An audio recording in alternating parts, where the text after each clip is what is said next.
Let me start out by saying that this is not the video I anticipated to make this week, but after seeing some talk about this on the subreddit and on the forums, I think it's best to address this now.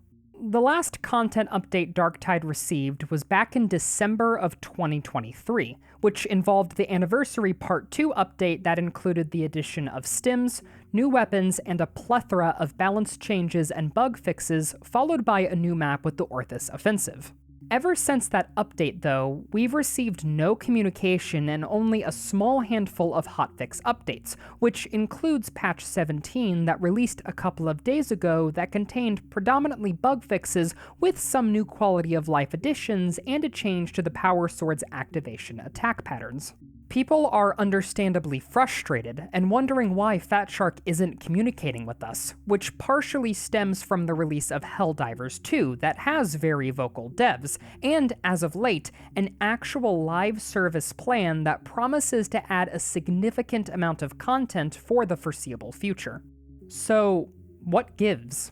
Why has Fatshark been radio silent for the past 3 months, and does this mean that Darktide is going to die? Well, the short answer is no. Darktide will be fine. The long answer requires a bit of backstory though, so allow me to take you on a journey back to March of 2018, about a week after Vermintide 2's official launch. Shortly after its launch, Fatshark released a public roadmap for Vermintide 2 up until June of that same year, which promised bug fixes, gameplay tweaks, various kinds of adjustments alongside a new DLC, mod support, and dedicated servers. It's important here to specifically note both mod support and dedicated servers, as the community had been eagerly waiting for both of these since Vermintide 1. Vermintide 1 did have unofficial mod support similar to how Darktide's mods function, but Fatshark had promised to officially integrate them into the game via the Steam Workshop, which they never ended up doing. The launcher for Vermintide 1 actually still has a Coming Soon mods button to this day that Fatshark has never updated nor removed. While Fatshark had never truly promised dedicated servers during this time, many people still anticipated them being added at some point, only to be let down when ultimately the answer turned out to be no. This is why Fatshark's new roadmap was so huge. While some people were skeptical of Fatshark's ability to deliver, many were truly excited to finally get what they had been asking for since 2015, and with mod support being released 2 months later in May, things were looking hopeful. However, it was after this point that things began to take a sour turn. The first DLC, Shadows over Bogenhofen, released 3 months late to a mixed reaction from the community due to the DLC being mostly cosmetic additions save for 2 maps, one of which is universally hated for its mechanic of total darkness. We did get a good DLC that same December with Back to Ubersreich, but the first major DLC didn't release until almost a full year later, which in almost every aspect was a complete and total disaster. It's admittedly a very long story, but if you are interested as to why Winds of Magic failed as it did, check out the video I made of it down in the description below.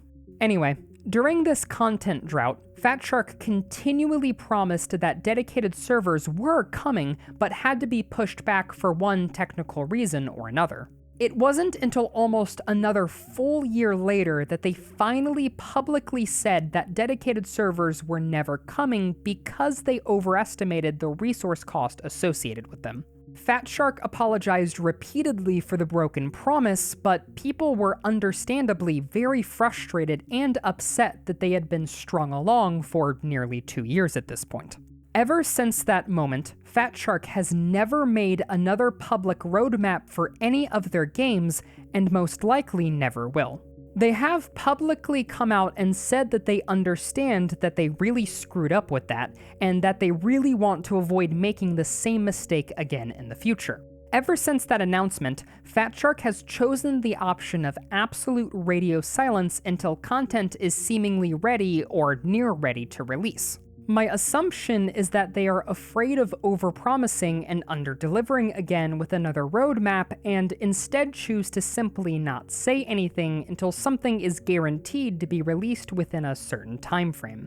I've repeatedly said both here on my channel and over on my Twitch that I really disagree with this path of silence Fat Shark has chosen, as it isolates them from the community and leaves us in the dark, but unfortunately, nothing has ever changed regarding this. As a Tide veteran, the seemingly grim and bleak situation Darktide is in is all too familiar.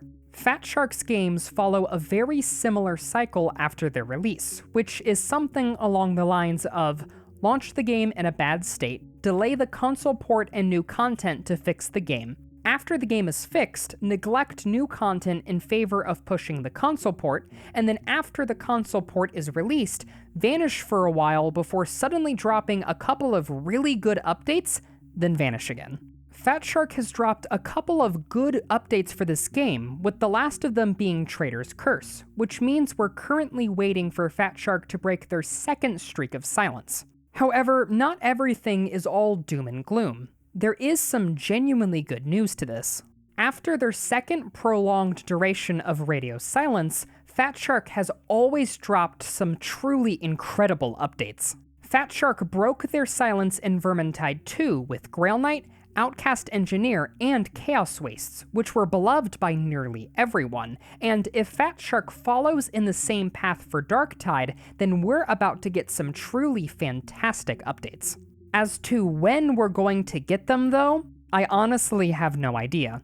Fat Shark has released content as soon as 1 month after the previous drop, which we saw with Trader's Curse 1 and 2, and as late as nearly a year with Winds of Magic, so it's very much up in the air as to when we're going to get that new content. What I am certain of, though, is that Fat Shark has some great things in store for Darktide, because despite their shortcomings, they are not the kind of company to up and abandon their product so soon after launch. Despite being the less popular game, Vermintide 2 has gotten 6 years of support, and I have no doubt in my mind that Darktide will get the same kind of care. And if it's any kind of consolation, Fat Shark could very well be doing something behind the scenes we're not aware of.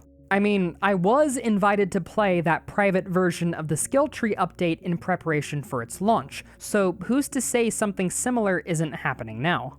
This, of course, isn't to discredit the current stasis that Darktide is in. It certainly is pretty stale, and there is nothing wrong with taking a break until Fat Shark pushes out another update. I certainly am eager for their next big update though, and I really do hope that you are too.